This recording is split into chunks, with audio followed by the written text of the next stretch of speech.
बड़ी राहत, एसबीआई के ग्राहक बिना ब्रांच गए भी अपडेट कर सकेंगे केवाईसी, बस घर बैठे आपको करना होगा ये जरूरी काम। SBI KYC update. देश में भारतीय स्टेट बैंक यानी एसबीआई के ग्राहकों के लिए इस कोरोना काल में एक बहुत बड़ी राहत भरी खबर है। बैंक के लाखों ग्राहकों को अब अपना केवाईसी अपडेट कराने के लिए ब्रांच जाने की जरूरत नहीं पड़ेगी। वे घर बैठे बड़ी ही आसानी से इस काम को पूरा कर सकते हैं।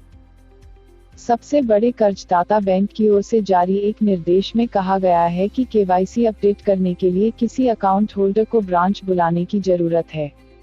इसके साथ ही बैंक ने यह भी कहा कि आगामी 31 मई 2021 तक ग्राहक स्पीड पोस्ट या ईमेल के जरिए अपने केवाईसी को अपडेट कर सकते हैं। अंतिम तारीख से पहले केवाईसी अपडेट नहीं करने की स्थिति में ग्राहकों के खातों को फ्रीज भी किया जा सकता है। छोटे लॉकडाउन के चलते बैंक ने उठाया यह कदम।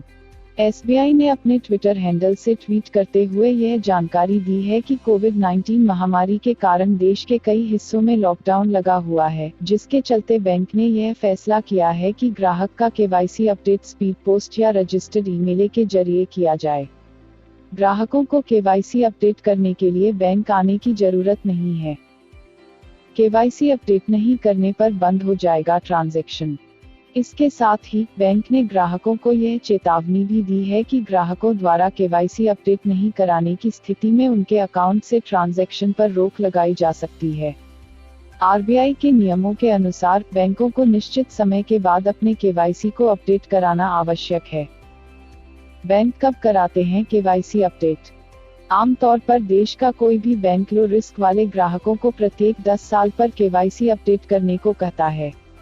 इसके साथ ही मीडियम रिस्क वाले ग्राहकों को करीब 8 साल पर केवाईसी अपडेट कराना पड़ता है, जबकि हाई रिस्क वाले ग्राहकों को प्रत्येक 2 साल पर केवाईसी अपडेट करना पड़ता है।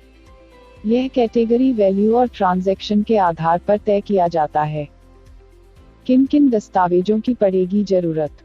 अकाउंट होल्डर अगर नाबालिग है और उसकी उम्र 10 साल से कम है, तो उन्हें केवाईसी अपडेट करने के लिए केवल आईडी प्रूफ देने की जरूरत पड़ेगी।